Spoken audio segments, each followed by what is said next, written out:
अस्सलाम वालेकुम। प्रोग्राम हकीकत जो है के साथ मैं हूँ फ़ातिमा तौसीफ़। नाजरीन, सबसे बड़ी जो खबर आ रही है वो ये है कि केपी सेनेट इलेक्शन जो है वो सर पर हैं और मैदान सज चुका है इलेक्शन का। अब इसमें हुकूमती इत्तेहाद जो है वो बड़ा पुरजोश दिखाई देता है और उनको लगता है कि वो सेनेट के इलेक्शन भी जीत जाएंगे। और इस हवाले से गवर्नर खैबर पख्तूनख्वा फैसल करीम कुंडी ने जो बयान दिया है, उन्होंने कहा है कि हमारी पूरी कोशिश है कि हम 5 नशिस्तें जो हैं वो इसमें जीत सकें। और साथ उन्होंने ये भी कहा कि सियासत में इख्तलाफात भी होते रहते हैं, मुलाकात भी होती रहती है। तो अब इसमें अगर ये नशिस्तें 5 जीत जाते हैं, अगर उनके नंबर्स पूरे हो जाते हैं, तो यहाँ पर पीटीआई की सियासत को एक बड़ा धचका पहुँच सकता है। और दूसरी जानिब पीटीआई भी अपनी एहतजाजी तहरीक शुरू करने जा रही है। इस हवाले से अलीमा खान ने एक बयान दिया था कि कासिम और सुलेमान जो है वो पाकिस्तान आकर एहतजाजी तहरीक चलाएंगे। और आज जो अपडेट वो ये है कि अली अमीन गंडापुर अपनी क़यादत में काफिला लेकर लाहौर रवाना हो चुके हैं। अब एहतजाजी तहरीक तो बहुत चली, हमने देखा पिछले 2 सालों में, लेकिन कोई भी जो तहरीक है वो कामयाब नहीं हो सकी। अब देखना ये होगा कि ये जो काफिला लाहौर रवाना हुआ है ये किस हद तक कामयाब हो सकेगा।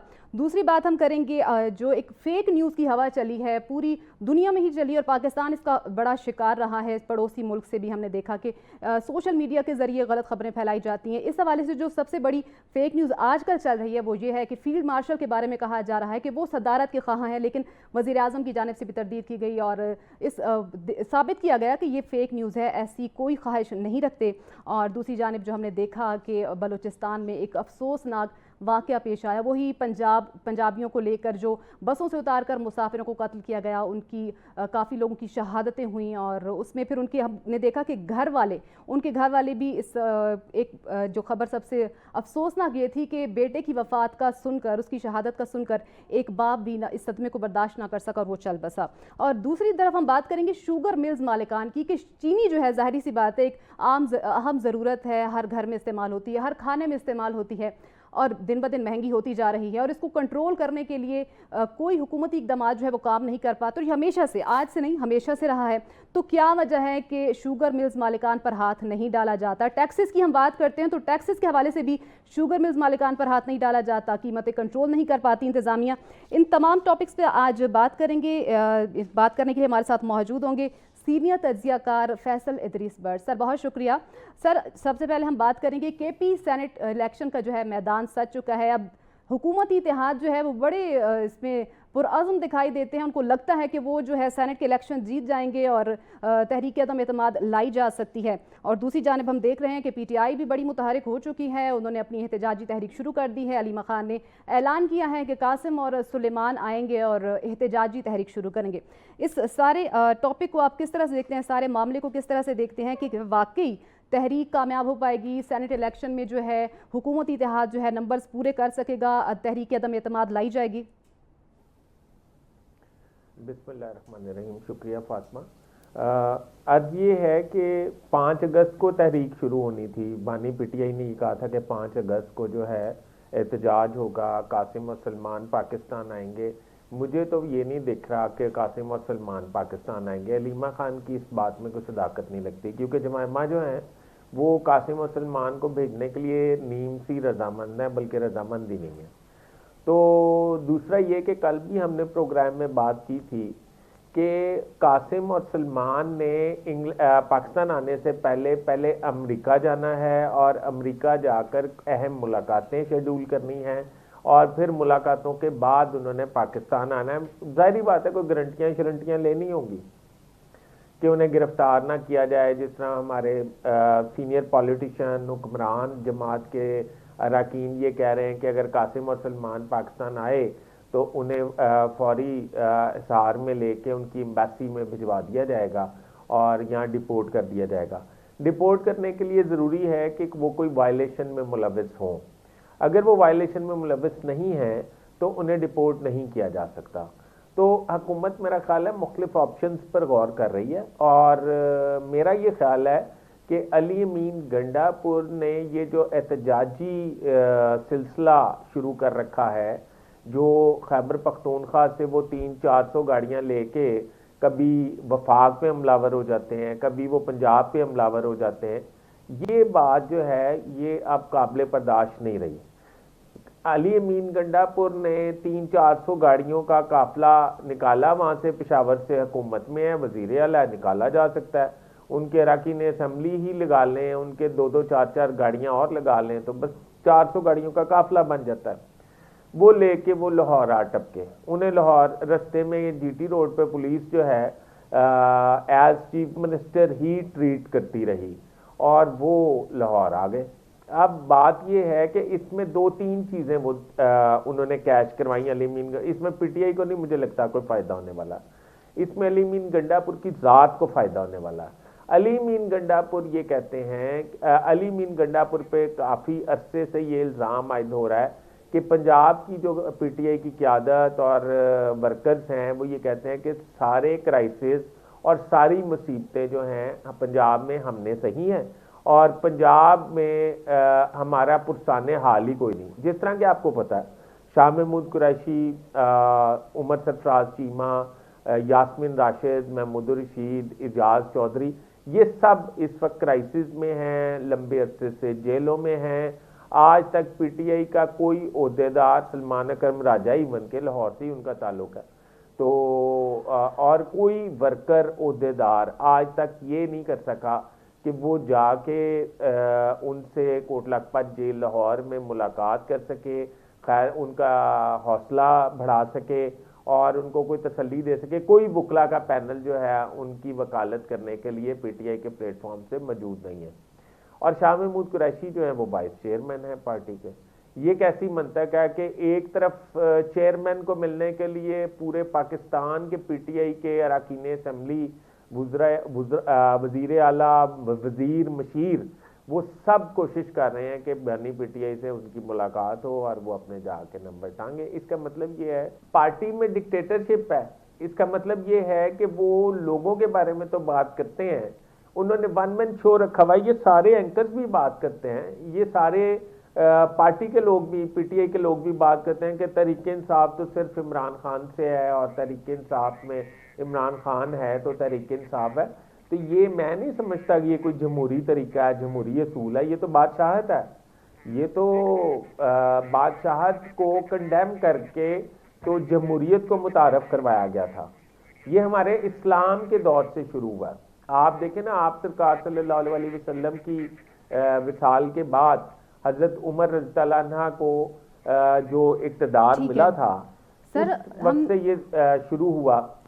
ठीक है सर, हमने ये भी देखा है कि जिस तरह से पहले एक अवाम का समंदर था इनके साथ, पीटीआई के साथ, इनको सपोर्ट किया अवाम ने, बहुत हद तक सपोर्ट किया, लेकिन अब जिस तरह से पै दर पै हमने देखा कि एहतजाजी तहरीकें नाकाम होती गई, और आपने भी जिक्र किया कि कोई पीछे से पूछने वाला नहीं होता उन लोगों को जो एहतजाज में शरीक होते हैं। जब अब अपनी पार्टी के रहनुमाओं को नहीं उनको देखा जाता तो फिर आम आवाम तो किसी ज़ुमरे में नहीं आती। तो अब जो है हम वो नहीं देख रहे, आवाम का वो जो एक पहले फ्लो था, सोशल मीडिया पर बड़ी थी आवाम, इनकी एक्टिव थी, पीटीआई के जो सपोर्टर्स थे बहुत एक्टिव थे। अब जो है हम नहीं देख रहे कि आवाम उस तरह से उनके साथ है, क्योंकि हुकूमत को हमने देखा ऑपरेशन बुनियादो मरसूस हुआ, उसके बाद जो हुकूमत जो है इंटरनेशनली हुकूमत ने बड़ा सिफारती सतह पर अच्छा काम किया, मजबूत हुई हुकूमत ने, अपने आप को स्ट्रॉन्ग किया, दुनिया में अपना लोहा मनवाया है पाकिस्तान ने और पाकिस्तानी फ़ौज ने। तो उसके बाद आपको क्या लगता है कि अब जो है तहरीक इंसाफ के पास वो वाला वोट बैंक होगा जो इससे ऑपरेशन बुनियादो मरसूस से पहले था? आपने बड़ी अच्छी बात की है, मैं आपको उसी तरफ ले जा रहा था जो आप बात कर रही हैं कि अली मीन गंडापुर ये बानी पीटीआई वाले एहतजाज की तैयारी नहीं कर रहे। लोग ये कह रहे थे कि अली मीन गंडापुर बड़े शेर हासिल ये दौरा कर रहे हैं, वो पंजाब पूरे को पीटीआई को एक्टिव कर रहे हैं और चार्ज कर रहे हैं 5 अगस्त के एहतजाज के लिए। हरगिज़ ऐसा नहीं है। अली मीन गंडापुर पे पिछले कुछ अरसे से ये इल्ज़ाम आयद हो रहा है, या पीटीआई खैबर पख्तूनख्वा पे ये इल्ज़ाम आयद हो रहा है कि वो सारे तो हुकूमत के झूले में बैठ के झूले ले रहे हैं और मरात ले रहे हैं और सरकारी प्रोटोकॉल में कभी कभार एहतजाज भी कर लेते हैं, जबकि उनके इर्द गिर्द एक हिसार होता है सिक्योरिटी की गाड़ियों का और सिक्योरिटी फोर्सेस का, जिसको वो टच नहीं कर पाते दूसरे इदारे के लोग।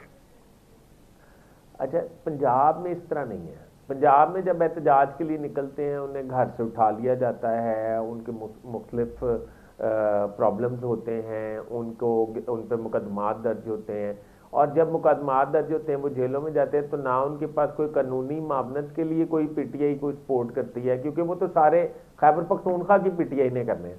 पंजाब की पीटीआई जो है वो तो पहले ही सारी अंदर है। अच्छा, अब वो शिकवा करते नजर आते हैं कि खैबर पख्तूनख्वा वाले जो हैं वो मरात ले रहे हैं और इंजॉय कर रहे हैं, चिल मार रहे हैं। सारे अजाब और सारी मुसीबत जो है वो पंजाब पीटीआई के अरकान पे है। या जिस तरह कि आपको पता है 26 अरकान को मुअत्तल भी कर दिया गया, उधर तो उनकी असम्बली अपनी है, स्पीकर भी अपना, वजीर आला भी अपना है। तो मेरा ये ख्याल है कि अली अमीन गंडापुर उस बात को थोड़ा आई वॉश करने के लिए ये दौरा कर रहे हैं, और ये दौरे में वो दो चीजें हासिल करना चाहते हैं। एक तो वो बानी पीटीआई को ये जस्टिफाई करना चाहते हैं कि वो अपनी सरकारी हैसियत लेकर या अपनी सरकारी मरात लेकर पंजाब भी जाते हैं, और पंजाब के जो अरकान हैं, जो पीटीआई के वर्कर्स हैं, उनको मोबिलाइज करते हैं उस एहतजाज के लिए जिसकी कॉल उन्होंने दी थी। और दूसरा वो ये जस्टिफाई करेंगे कि मैं पंजाब के लोगों के साथ हूं जिनका ताल्लुक पीटीआई से है। तो मेरा ये ख्याल है कि ये अली अमीन गंडापुर की जाती प्रोजेक्शन का दौरा है, इसमें पीटीआई की कोई प्रोजेक्शन नहीं है। अब जैसा कि अभी आपने ही कहा कि पंजाब क्यों मुतहरिक नहीं है, पंजाब मुतहरिक इसलिए नहीं है कि उन्हें पता है कि अगर हम जलाओ घराओ की सियासत करेंगे तो मुकदमे दर्ज होंगे तो हम घरों से बेघर हो जाएंगे, यहाँ जेलों में चले जाएंगे। अगर जेलों में चले जाएंगे तो हमारा कोई पुरसाने हाल नहीं होगा, हमारे लिए तो मुलाकात करने के लिए कोई पानी पिलाने के लिए तैयार नहीं होगा, तो हमने अपने वसाइल के मुताबिक ही जेलें गुजारनी है। तो मेरा ये ख्याल है कि अब पंजाब से एहतजाज के लिए लोग नहीं निकलेंगे, और अली अमीन गंडापुर भी जिन सियाको सबाक पे काम करते हैं या जिन डिक्टेशन पे काम करते हैं या जिन लाइंस पे काम करते हैं, वो भी कोई 5 अगस्त को कोई बड़ा कारनामा सर अंजाम देने वाले नहीं है। मेरे ये ख्याल में कि कासिम और सलमान के हवाले से जमाइमा गोल्डस्मिथ जो हैं वो बड़ी वरीड हैं, वो उन्हें पाकिस्तान भेजने के लिए शायद तैयार नहीं है। अलीमा खान ने, मुझे नहीं पता किस वजह से ये स्टेटमेंट दे दिया। आप देखें ना, अलीमा खान ग्रुप अलहदा है, जस्टिस कह रहा हूँ, बैरिस्टर गोहर जो है वो ग्रुप अलहदा है। बिल्कुल ऐसा ही है। अभी हमने देखा ना कि तहरीक इंसाफ के करप्शन के जब केसेस सामने आए हैं तो उसके बाद अब ज़्यादा वो तहरीक जो है जोर पकड़ती जा रही है। तो क्या इन सारे केसेस को छुपाने के लिए अपनी जो है नाअहली को या जो भी कहें उनको कवर अप करने के लिए ये एहतजाजी तहरीक दोबारा शुरू की जा रही है, आवाम को दोबारा से वो उनको जोश दिलाने की कोशिश की जा रही है, अपने आप को कवर करने की कोशिश की जा रही है? नहीं, मेरा ये ख्याल है कि अब उनके पास सारे एहतजाज की कुलियां या सारे एहतजाज की मतलब तरीक़ाकार जो है वो ख़त्म हो गए हैं। जिस तरह आपने कहा ना, ऑपरेशन के जंग के हवाले से जब पाकिस्तान को तारीखी फतह मिली, उसके बाद पीटीआई के लोग ही ये हमारी सिक्योरिटी फोर्सेस की तारीफ करने पर मजबूर हो गए, जो उन्हें सोशल मीडिया पे क्रिटिसाइज करते थे। और जब आपको पता है कि एक, मैं नाम नहीं लेता किसी का, एक पार्टी की एक बड़ी सरगर्म सोशल मीडिया की मतलब सोशल मीडिया की लीडर जो हैं, उन्होंने कहा कि ये डाले जो हैं ये अब मतलब अब दुश्मनों से लड़ने के लिए इस्तेमाल होंगे तो पता चलेगा, पहले तो अंदरूने मुल्क ही ये करते हैं। तो फिर उन्होंने साबित किया कि हम दुश्मन की आंखों में आंखें डाल के लड़ भी सकते हैं और उनको मुंह तोड़ जवाब दे भी सकते हैं। हुआ ये कि उन पर मुकदमा दर्ज हो गया। अब मेरा ये ख्याल है कि आने वाले वक्त में पीटीआई का नामो निशान ही खत्म होने वाला है। खैबर पख्तूनख्वा के सेनेट इलेक्शन की जो आप बात करती हैं, मुझे गवर्नर खैबर पख्तूनख्वा फैसल करीम कुंडी की पेशीन कोई दुरुस्त होती साबित होती नजर आ रही है, क्योंकि फजलुर रहमान से पिछले दिनों वज़ीर आज़म पाकिस्तान की मुलाकात भी हुई है। खैबर पख्तूनख्वा के हुकूमत ने जो फजलुर रहमान के साथ सलूक किया है वो मैं पहले भी अपने प्रोग्राम में बता चुका हूँ। मौलाना असद जो उनके साहबजादे हैं, उनको तालिबान ने अगवा करने की कोशिश की, बल्कि कई लोग तो ये कहते हैं कि वो उनकी हिरासत में या उनके मतलब उनके पास यरगमाल भी रहे कोई 2 से 3 दिन, तो फिर उनको रिहा करवाया गया। तो अगर रिहा करवाया गया तो खैबर पख्तूनख्वा हुकूमत से मदद मांगी गई तो खैबर पख्तूनख्वा ने मदद करने से इनकार कर दिया और रूटीन में ले लिया इस बात को। उस पे फिर वजीर आजम ने एक सियासी त्रुट का पत्ता खेला और वजीर आजम फजल रहमान के घर चले गए और उन्होंने जाके जाहिर बात है उन्हें ये साथ दिलाया सर, कि गुफ्तगू हम का आपके सिलसिला पुराने यहीं से दोस्त दोबारा हैं। शुरू करेंगे। अभी वक्त एक ब्रेक का, हमारे साथ रहिए। Welcome back. बात कर रहे थे हम पीटीआई की एहतजाजी तहरीक की, तो सर बात वहीं से शुरू करेंगे जहां पर हमने छोड़ी थी कि अगर ट्रम्प कार्ड की हम बात कर लें, ट्रम्प कार्ड का एक बड़ा जिक्र किया गया था जब यूएसए इलेक्शन हो रहे थे, तो कहा जा रहा था कि जब ट्रम्प आएगा तो बानी तहरीक इंसाफ की रिहाई मुमकिन हो पाएगी, और इस तरह की खबरें सुनने में आ रही थी। अब हम सुन रहे हैं कि कासिम और सलमान जो है पहले अमेरिका जाएंगे, तो क्या ये सारी उसी सिलसिले की कड़ी है? नहीं, देखिए मेरी बात सुने, पहले मैं ब्रेक पे हम जाने से पहले बात कर रहे थे सेनेट इलेक्शन की, तो सेनेट इलेक्शन का मैं शॉर्ट कट करके इसको ख़त्म करता हूँ कि मुझे कुंडी गवर्नर खैबर पख्तूनख्वा की बात सच साबित होती नज़र आ रही है। फजल रहमान जो है वो हुकूमती जो धड़ा है उसके साथ करीब उनकी दोस्तियां और पिंगें जो हैं वो बढ़ रही हैं। सेनेट इलेक्शन में कोई सेटबैक हो सकता है पीटीआई के साथ। अच्छा, अब आप ये कह रही हैं कि ट्रम्प कार्ड के हवाले से कि कासिम और सलमान अमेरिका जाना चाहते हैं और ट्रम्प कार्ड जो है वो कोई उसका कोई फ़ायदा हो सकता है। तो ये जितना शोर बर्पा किया था ये अमेरिकन हुकूमत, इंटेलिजेंस या रिपब्लिकन पार्टी या डोनाल्ड ट्रम्प की तरफ से नहीं किया गया था। ये पाकिस्तान की पीटीआई और पीटीआई अमेरिका की तरफ से ये शोर शराबा किया गया था कि ट्रम्प जो हैं वो इमरान खान के दोस्त हैं और ट्रम्प जैसे ही आएंगे वो एकदम फ़ोन करेंगे फील्ड मार्शल को और ये कहेंगे कि इमरान खान को रिहा कर दो और वो रिहा हो जाएंगे। मगर देखें, वक्त ने ये साबित किया कि ऐसा कुछ नहीं हुआ। डोनाल्ड ट्रम्प अमेरिकन प्रेसिडेंट हैं, वो युगांडा के काउंसलर नहीं हैं। वो उन्हें ये अंदाज़ा है कि उन्होंने अपनी सुपर पावर को लेकर किस तरह चलना है और कौन से ममालिक को साथ लेकर किस तरह चलना है और कौन से ममालिक के किन हेड्स में उन्होंने हाथ देना है और किस में नहीं देना। तो डोनाल्ड ट्रम्प ने तो फिर एक पीटीआई ने तहरीक चलाई, बड़ा शोर मचा के कभी ट्वीट आएगा और फिर डोनाल्ड ट्रम्प ट्वीट करेंगे और फिर ये रिहा हो जाएंगे। फिर रिचर्ड गार्नियल जो हैं उन्होंने बड़ा शोर मचाया, इस तरह करके कुछ सेनेटर्स ने शोर मचाया और एक हवा बनती गई, पर हुआ तो कुछ नहीं। ठीक है, हुआ क्या हुआ, ये जिसका शोर नहीं मचा था जी। ये जो आर्मी चीफ हैं ये अब इंडिया से जंग लड़ते हैं और जंग लड़ने के बाद ये फतेहयाब हो जाते हैं और इंडिया को नाको चने जब वो आ जाते हैं जी। ऐसी वो प्रोफेशनल जंग लड़ते हैं कि अमेरिकन प्रेसिडेंट उन्हें लंच पे इनवाइट कर लेता है। ये अमेरिका की हिस्ट्री में पहली मर्तबा है कि किसी मुल्क के आर्मी चीफ को अमेरिकन प्रेसिडेंट किसी लंच या डिनर या ब्रेकफास्ट पे इनवाइट करें। अच्छा, फिर पीटीआई ने एक और प्रोपेगेंडा शुरू कर दिया कि ये जो लंच है वाइट हाउस का, इसकी कीमत अदा करनी पड़ेगी, ये कीमत के बगैर नहीं होता, यूं नहीं होता, वो नहीं होता। फिर वो भी काफ़ी देर चलता रहा। फिर ये कहा गया कि वो लंच पे जब जाएंगे तो डोनाल्ड ट्रंप उन्हें कह देगा कि चलें इधर से ही फ़ोन करें और इमरान खान को रिहा करा दें।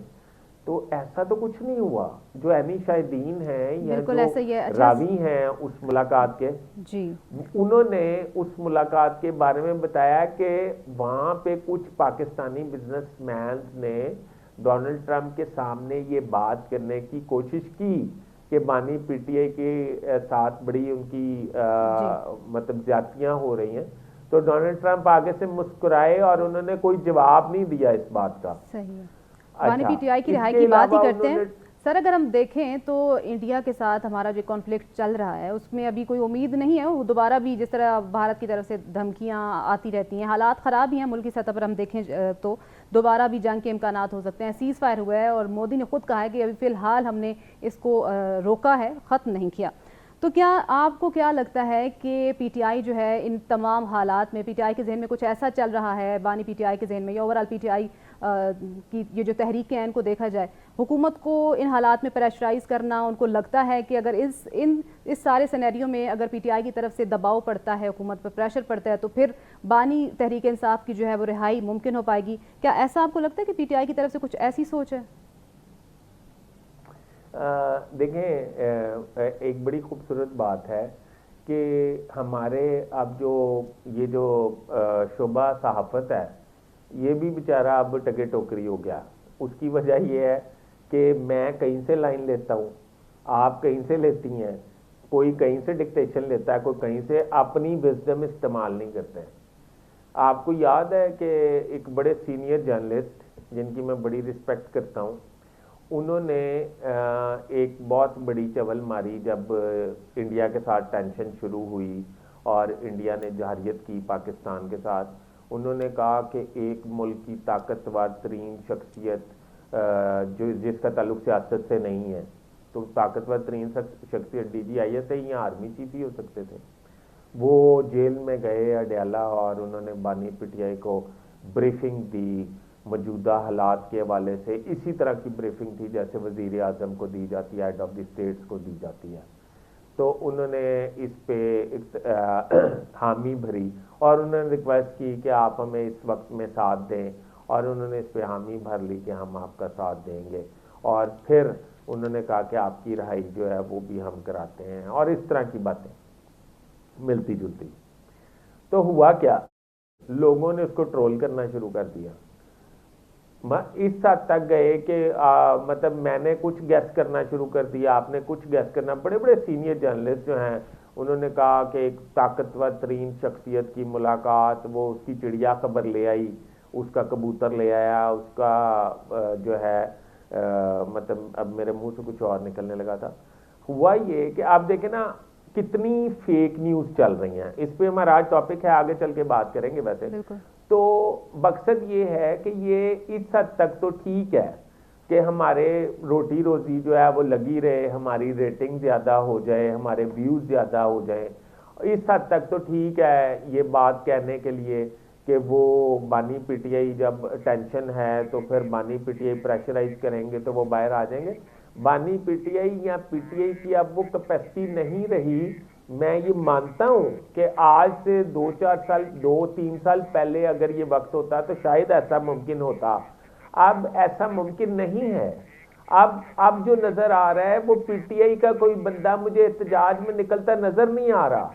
अब PTI के लोग मायूस हो चुके हैं। अब PTI के लोग ये समझने लग गए हैं कि ये जो असल हैं वो अंदर जो हैं वो नकल हैं, क्योंकि इन्होंने साबित किया है, इन्होंने माशी तौर पे मुल्क को ब्लैकलिस्ट होने से, वो क्या कहते हैं उसको, ब्लैकलिस्ट नहीं सॉरी डिफॉल्ट होने से बचाया है। इन्होंने ब्लैकलिस्ट होने से बचाया है, वो ग्रे लिस्ट से निकाला है। इन्होंने न्यूट्रलाइज किया है पाकिस्तान को, इन्होंने सिफारती तौर पर पाकिस्तान की तन्हाई खत्म की है। ये सबको नजर आ रहा है, ये सबको नजर आ रहा है कि इन्होंने भारत को जंग हराई है, इन्होंने उनके 5th जनरेशन के त्यारे गिराए हैं। ये सबको नजर आ रहा है। उनका एयर डिफेंस सिस्टम जो है जैम किया है, और उन्होंने मिन्नत की है अमेरिका से कि हमारा सीज फायर करवाया जाए। ऐसा मुमकिन नहीं था। तो मेरा ये ख्याल है कि अब लोगों को अवेयरनेस होने लग गई है। आप देखें ना, पीछे डेलीगेशन आए थे US से, ओवरसीज के, वो भी मुज़ाकरात करते रहे, हमारे बड़े ताकतवर तरीन शख्सियात से मुलाकातें भी की, पर वो कन्विंस होके गए इस बात पे। उनको प्लांट किया गया था अलीमा खान साहिबा की तरफ से, और शो ये किया गया था कि एस्टेब्लिशमेंट उनको बुला रही है और मिन्नत कर रही है। असल में मुझे लगता ये है कि बानी PTI के बाहर आने में रुकावट जो है वो उनके अपने लोग हैं। ये शुरू में वो कहते थे लोग कुछ, तो हम उस वक्त मानते नहीं थे कि अब वो कैसे रोक सकते हैं। मेरे ख्याल जहाँ पे उनकी कोई बातचीत शुरू होने लगती है ना, वहाँ पे उसको वो इतना प्रोपेगेट करती हैं कि वो फील्ड मार्शल जो हैं वो सीधा रात के अंधेरे में जेल पहुँच गए। उन्होंने जाके माफ़ी मांगी और कहा कि आप मुझे माफ़ कर दें तो मैं आपको वज़ीर आज़म हाउस तक ले जाता हूँ। किसी ने, कोई कहता है कि मतलब ये PTI के लोग कहते हैं, मैं मतलब कोई आम लोगों की बात नहीं कर रहा। वो बानी PTI डट गए, उन्होंने कहा कि मैं किसी सूरत में माफ़ नहीं करूँगा, मैं आप जेल में ही मरूँगा, मैं छोड़ूंगा नहीं। देखें ना, इस तरह की बातें करने से बानी पीटीआई का बहुत नुकसान ठीक हो है, रहा है। सही उन्हें है ये सर। चाहिए कि दोबारा प्रोग्राम हकीकत का पे सिलसिला मबनी। आगे बढ़ाएंगे, लेकिन जहां पर वक्त हुआ एक ब्रेक का। Welcome back. ब्रेक से पहले हम बात कर रहे थे कि फेक न्यूज़ जो है वो एक बहुत बड़ा इंतशार का सबब बनने लगी है। हम देख रहे हैं पिछले 3 सालों में हमने देखा कि फेक न्यूज़ का एक सही जो देख सोशल मीडिया पर ऐसी ऐसी खबरें सुनने को मिलती थी जिनमें कोई सदाकत नहीं होती थी, और उन फेक न्यूज़ की बुनियाद पर कितनी तबाहियाँ हुई, कितने मसले मसाइल पैदा हुए, और पीटीआई और हुकूमत के दरमियान जो फिर ये सारी चीज़ें चलती रहीं उसको कंट्रोल करने के लिए हुकूमत ने काफ़ी इकदाम भी किए। पीका एक्ट भी आया, उस पर गिरफ्तारियाँ भी हुई, कानून पे अमल दरामद भी किया, जो भी हुआ। अब एक फ़ेक न्यूज़ जो आजकल सुनने में आ रही है और फिर वो साबित भी हुआ कि वो फ़ेक न्यूज़ है। कहा जा रहा था जी, ये भी सोशल मीडिया से एक हवा चली थी कि फील्ड मार्शल जो है वो सदारत के मनसब के ख़्वाह हैं, तो बाद में इसकी भरपूर तरदीद की गई हुकूमत की जानिब से भी, और ये साफ वाज़े बताया गया कि ऐसा कुछ भी नहीं, ये सिर्फ एक फ़ेक न्यूज़ थी।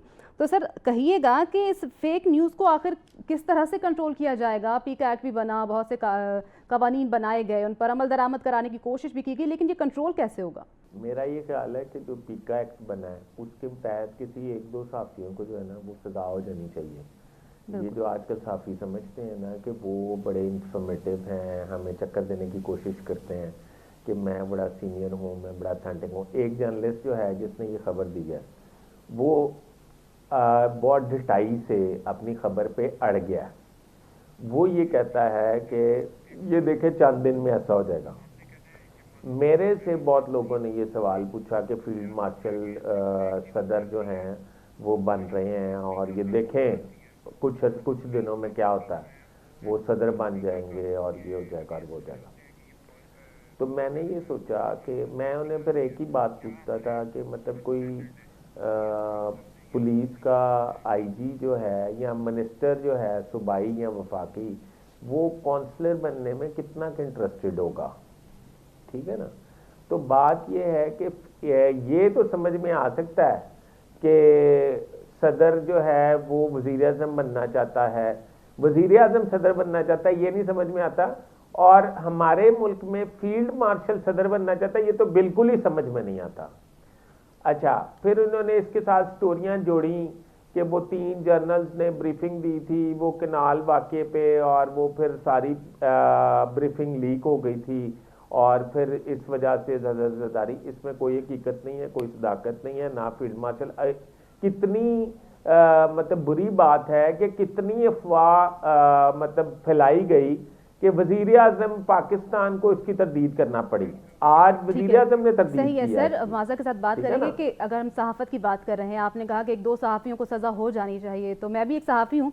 हम देखते हैं कि जब फेक न्यूज़ फैलती है तो वो भी कुछ नाम नहाद सहाफ़ी जो बने फिरते हैं, सोशल मीडिया के सहाफ़ी, वो इस तरह की खबरें देते हैं, लेकिन उसकी तरदीद भी की जाती है, और फिर वो सहाफ़ियों की जानिब से ही तरदीद की जाती है। रियासत के ख़िलाफ़ जो भी खबरें आती हैं तरदीद करते हैं सहाफ़ी ही करते हैं, उसको साबित भी करते हैं। तो पीका एक्ट, जब पीका एक्ट आया उसके ख़िलाफ़ भी फिर सहाफ़ियों ने कुछ किया कि एहतजाज भी किया कि ये जो कानून है ये इतना सख्त भी नहीं होना चाहिए कि उसकी ज़द में कोई भी आ सके। तो इस ओवरऑल इस सारा सिनेरियो इसको कैसे देखते हैं? देखें, आप ये नहीं समझती कि ये जो सदर के हटाने की खबर है ये आसिफ अली ज़रदारी के ख़िलाफ़ नहीं है। ये असल में लोग ये समझ रहे हैं ये आसिफ अली ज़रदारी के खिलाफ खबर है। ये खबर है फील्ड मार्शल की किरदारकशी करने की, और फील्ड मार्शल की किरदारकशी कौन कर सकता है? मैं आपको बताता हूँ। फील्ड मार्शल की किरदारकशी वो कर सकते हैं, इस दफ़ा आपको अंदाज़ा है कि अमेरिका की रिक्वेस्ट पे फील्ड मार्शल ने ईरान इसराइल जंगबंदी कराने में अहम किरदार अदा किया। इसराइल और ईरान के साथ खड़े होने का इरादा भी किया है। कोर कमांडर कॉन्फ्रेंस में भी कहा है कि हम ईरान के साथ खड़े हैं। अच्छा, अब मोसाद, इसराइली इंटेलिजेंस एजेंसी, और रा, जिसको फील्ड मार्शल ने शिकस्त दी और पाकिस्तान को फतह से हमकिनार करवाया, ये दोनों मिल के ऑपरेशन करते हैं। ये फील्ड मार्शल की किरदारकशी के हवाले से काम करते हैं। मेरी ये इस्तदा है कि जिस जर्नलिस्ट ने ये खबर ऑन एयर की उसकी इन्वेस्टिगेट, बड़ी खतरनाक बात है ना। मतलब इसके जवाब में कुछ हुआ नहीं, किरदारकशी हुई, बिल्कुल यही मैं बात कर रही थी कि मतलब जब हजीमत सहनी पड़ी। बिल्कुल ऐसा ही है सर, मैं यही बात कर रही थी कि जब फेक न्यूज़ फैलती है और उस फेक न्यूज़ को कंट्रोल करने के लिए हुकूमत पीका एक्ट लेके आती है ताकि इस फेक न्यूज़ को जो है कंट्रोल किया जा सके, लेकिन अब सहाफ़ी जब उस पर एहतजाज करते हैं तो वो पीका एक्ट के ख़िलाफ़ एहतजाज करते हैं। तो लेकिन अगर करना चाहिए तो वो फेक न्यूज़ के खिलाफ करना चाहिए, लेकिन सहाफ़ियों की जानिब से एहतजाज पीका एक्ट के खिलाफ किया जाता है। तो फिर यहाँ से डबल स्टैंडर्ड्स हमें दिखते हैं सहाफ़ियों के भी, इस पर बात कीजिएगा। वो मेरा अक्सर बाहर आना जाना होता है तो मैं उनको कहता, मैंने एक दफ़ा उनको कहा बड़ा अर्सा पहले, उन्होंने कहा जी आप इधर शिफ्ट हो जाएं और बड़ा अच्छी एटमॉस्फेयर है, बड़ी अच्छी लाइफ है और क्वालिटी ऑफ लाइफ है। तो मैं कहा यार नहीं नहीं, इधर प्रॉब्लम्स बहुत हैं। उन्होंने कहा जी क्या प्रॉब्लम्स हैं? मैं कहा यार इधर पाकिस्तान में हमारी चुदराहट है, मतलब किसी को भी कोई फ़ोन करके कोई काम कह देते हैं, कोई गैर कानूनी काम भी कर लेते हैं। उन्होंने कहा कि ये समझ नहीं आ रही कि गैर कानूनी काम करने के बगैर आप रह क्यों नहीं सकते, आप सीधा काम करें, इधर आपको कोई नहीं पूछेगा, ठीक है ना। ये जो आप बात कर रही है ना पीका एक्ट वाली, कि पीका एक्ट के खिलाफ जरूर एहतजाज करना है, मत झूठी खबर ना दे, मत झूठी खबर नहीं देंगे जब, तो फिर एहतजाज कैसे होगा, मतलब मुकदमा कैसे दर्ज होगा।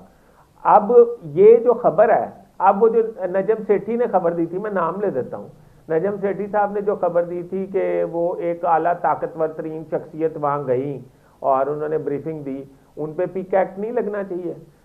जिन्होंने ये खबर दी कि नवाज शरीफ अडयाला जेल जा रहे हैं, उस पर पीका एक्ट नहीं लगना चाहिए।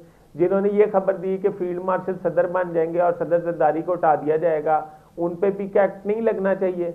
मतलब क्या आप समझती हैं कि उन्होंने सिर्फ इंफॉर्मेशन पे खबर दे दी? मैं ये समझता हूं कि उन्होंने इंफॉर्मेशन पे नहीं, उन्होंने मिशन पे खबर दी, उन्होंने ड्यूटी अपनी निभाते हुए ये खबर दी। आप तो जर्नलिस्ट रह ही नहीं गए, आप तो ड्यूटी देने वाले लोग हैं। मैं आपकी ड्यूटी दे रहा हूँ, वो उसकी दे रहा है, वो उसकी दे रहा है। मेरा ये ख्याल है कि अपने मुल्क में अगर आप किसी ड्यूटी पे मामूर हैं तो वो काबिल बर्दाश्त है।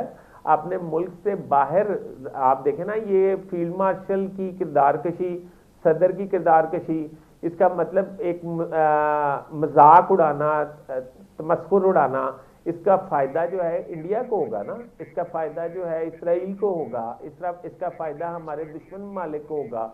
तो इसका मतलब ये है कि ये बहुत बड़ी बात है, ये छोटी बात नहीं है। और पीका एक्ट के खिलाफ एहतजाज नहीं होना चाहिए, झूठी खबर देने से गुरेज करना चाहिए, जिसके बगैर आजकल हमारा गुजारा नहीं है। जी अच्छा सर, हमने देखा, माजी में भी देखा और अभी भी देखते हैं कि जो सियासी पार्टियां होती हैं वो एक दूसरे को गिराने के लिए जब इलेक्शन करीब आते हैं तो फैमिलीज तक पहुंच जाती हैं, ख़ानदानों तक पहुंच जाती हैं, उनके घर के एक एक फ़र्द तक पहुंच जाती हैं, उनकी किरदार कशियाँ करते हैं। अभी आपने भी बात की कि किरदार कशी कर ली जाती है, बहुत आसान हो गया ये करना। तो ये एक बहुत, इसमें देखा जाए तो तरबियत भी बड़ी अहमियत रखती है, तरबियत बड़ी मैटर करती है इसमें कि क्या तरबियत है सियासत में। कुछ भी मतलब जायज़ है कि सियासत में आप किसी भी की किरदार कशी कर सकते हैं, किसी फैमिली मेम्बर की भी कर सकते हैं ना, उसमें आप जेंडर देखते हैं, खातून है, मर्द है, बच्चा है, जो भी है, ओवरऑल उसकी पूरी फैमिली तक पहुँचना सियासत में। तो ये सुधार किस तरह से होगा माशरे में? आपने ये देखा है, ये जो सियासत में बुचाल मचा है, ये जो बदतमीजी, तूफान बदतमीजी आया, ये किसने मुतारफ़ करवाया? ये पीटीआई ने मुतारफ़ करवाया, ये बानी पीटीआई ने मुतारफ़ करवाया।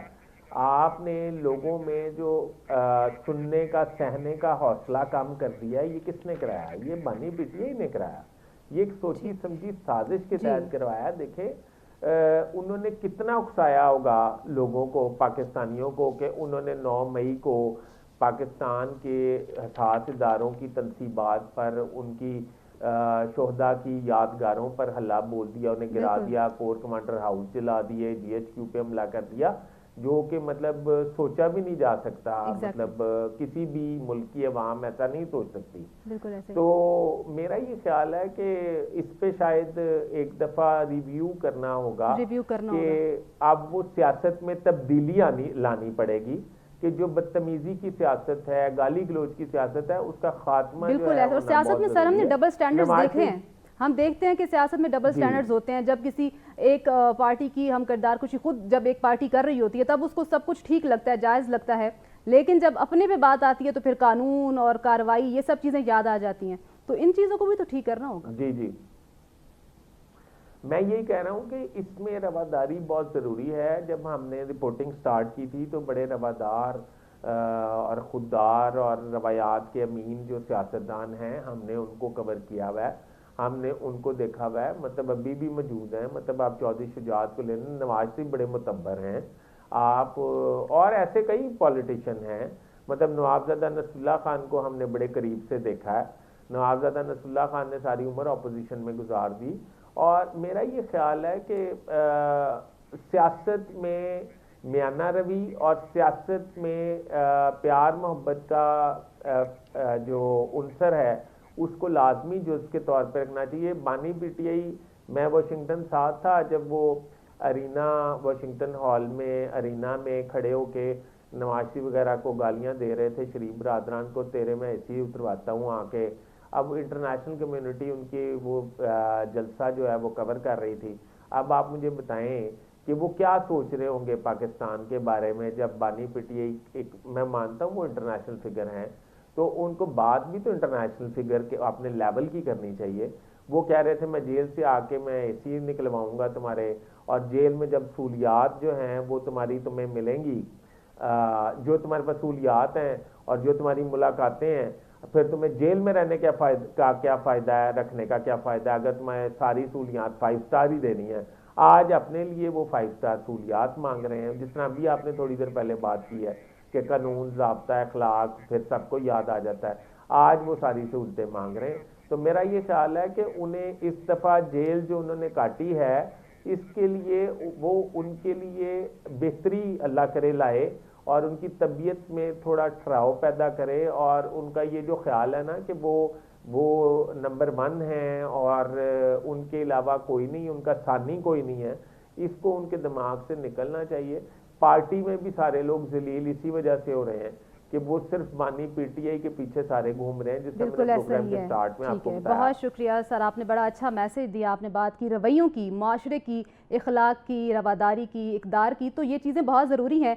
पहले पहल ऐसा होता था कि सियासत में बड़ी तहजीब, इखलाक, ये चीज़ें मैटर करती थी, फिर आहिस्ता आहिस्ता वक्त बदलता गया और बदतमीज़ी और इन चीज़ों ने अपना अरूज पकड़ा और फिर सियासत किसी और करवट चली गई। तो सर ने बड़ी अच्छी बात की कि अब माशरे को बदलना होगा, वक्त जो है इस वक्त के साथ वक्त की ज़रूरत भी है कि अपने रवैये तब्दील करें, तरबियत देना बहुत ज़रूरी है सियासी पार्टियों को, अपने वर्कर्स को। इसी पर अपने प्रोग्राम का अख्तिताम करेंगे। अगले प्रोग्राम तक के लिए इजाज़त दीजिए।